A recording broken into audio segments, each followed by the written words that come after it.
Hi, I'm back again, and today I'm going to be looking at an interesting product, just a single model from a company called Bear Wargames. Now, the reason I'm looking at this, and I'm not doing an is it worth it, because I don't think that's fair in this case. Bear is a very small company, quite a new company. They've been around a few years now, maturing very slowly, but they're based not far from me down in Bristol. And I've seen what they've been doing couple of times over the last 12-18 months or so, and when I was stopped into Bristol Independent Gaming, which is a great little independent gaming venue on the outskirts of Bristol, I found their miniatures on the shelves and I thought those look pretty good. So I've picked one up, and the reason I've picked just the one up is because their range is quite small right now.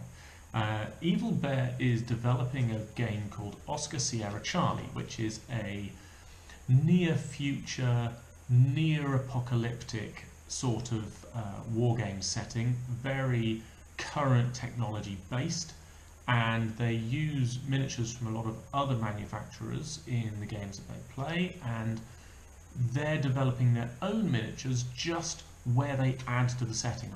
Their sort of key counterpoint of their miniatures range at the moment is a set of Hardsuit mechs. So these are sort of early stage power armour, and I picked up one of those off the shelves at Bristol Independent Gaming, and I thought I'd open it here on camera and give it some thoughts. So I'm going to pause the camera now, shift things around so that you can see things a little bit more clearly, and then we'll open this pack up. So here it is, nice close-up, clamshell packaging, simple insert, two-sided with the details. There's the website, it's evilbearwargames.com. It is worth popping along to their site to see a bit more of the details. They've got painted examples of all of their miniatures up, as well as access to their games. So, standard clamshell, insert, two plastic baggies.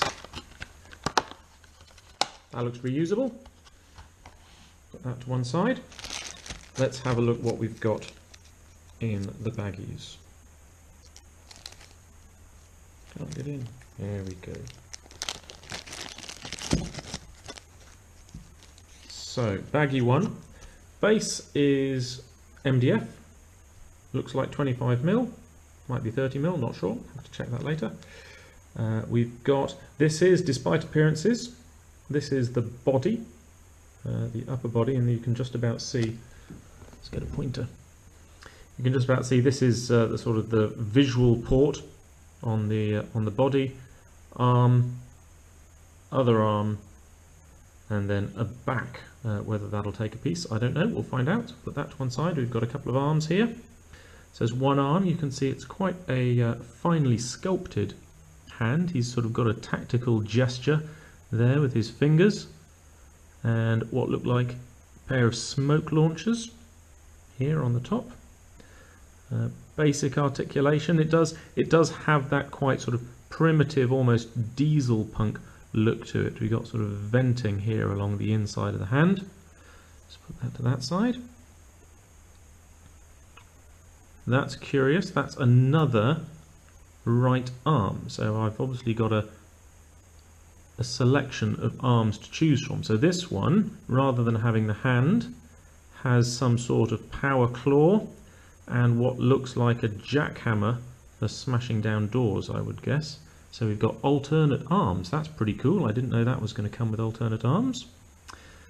This looks like a wrist-mounted machine gun, double-barreled machine gun of some sort. We can see an ammunition, if I can show you that a bit closer, ammunition port here on the side, and there's teeny weeny bit of flashing on the back. Oh, it's just come off. There we go. So there's very little flashing on this miniature. Almost no sign, no obvious sign of mold lines either. This is really very nicely cast indeed. This, I believe, is a sort of a shoulder-mounted rocket launcher of some sort, or portable mortar. Put that apart. Ammunition belt, I'm guessing. Something on there looks like an ammo belt. A little bit more sign of flashing mould lines on this piece. Unsurprising, it's quite a complex piece to cast. So then that's the first baggie. Let's have a look at the second baggie then.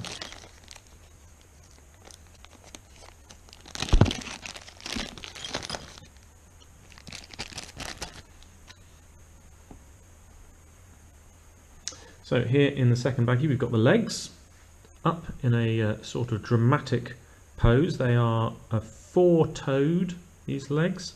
They've got a kind of convex front armour, which seems odd to me. My mind is looking at this and saying bullet trap. But I don't know what the thinking is behind that, whether that's come from anywhere particularly sophisticated. We've clearly got this sort of banded armour strapped over some sort of artificial muscle assembly here. Very slab-sided. That looks almost like the sort of reactive armour you get on the side of a tank turret there, but they've only got that on that side and not the other. We'll have to see what that's all about. Put the legs down there. So this is one of the reasons I bought this particular version, which is the specialist Hardsuit rather than the basic Hardsuit, because he's got the cool shield with the Evil Bear logo on the front of it. Put that there. We've got a little bit of wall here, and this wall is going to go on the base and eventually have his foot up on the wall. That goes really well, doesn't it? Like that, feet up on the wall. So last of all, we've got the right arms. I said there were two left arms. Well, looks like there's two right arms as well. We've got one here. Doesn't seem to have a hand, so I assume that that will go with the shield. There we go. Yeah, if we look at the shield, there's a hand already on the back of the shield, so this is the arm that will take the shield aside in that arm, and then we've got an alternative arm, which, like the other alternative arm, is just a regular hand manipulator there. So that's all of the contents of the bag. I'm going to pause again now, and I'm going to go away and do a very basic assembly. I'm not going to really properly put it together. I'm just going to put it together with some blue tack and just show you what it looks like. So here he is assembled. Now he's only gone together with blue tack, so he is quite wobbly. Let me see if I can put him up on, get him a little bit closer so you can see what you're looking at. He is a good 40mm tall.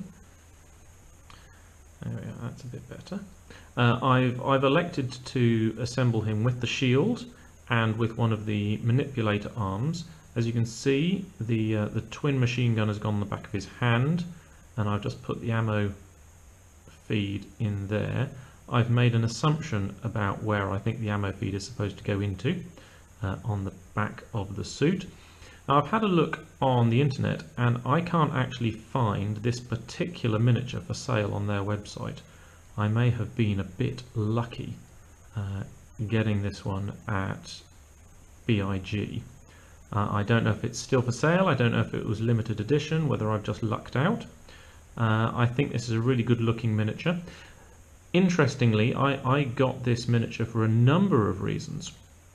First of all, I think it will make a... whoops, he's going to go. There we go. I think it'll make a really good stand-in for a number of sci-fi type games. I also think it would make quite a good mech miniature for 6mm or 10mm games. You see he's standing on this brick wall down here, but there's nothing to give a sense of scale to those bricks. They could be tiny bricks, they could be enormous bricks, and I think this miniature would work at a lot of different scales as well as different periods and different settings. So I think this is a really interesting and broadly applicable miniature. Recommended retail price on this miniature when I bought it, if it is still available, is £10. Now that's slightly more than the individual miniatures for the rest of the range, and you can buy sort of whole squads of these that are clearly at a discount.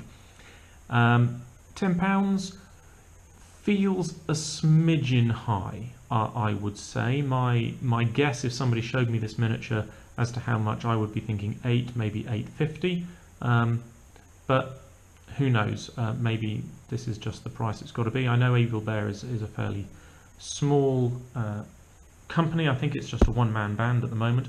However, having paid £10 for this miniature, I don't feel cheated. I don't feel like I've been ripped off. The mould lines are practically non-existent. The flash is almost entirely absent. The quality of the detail is terrific.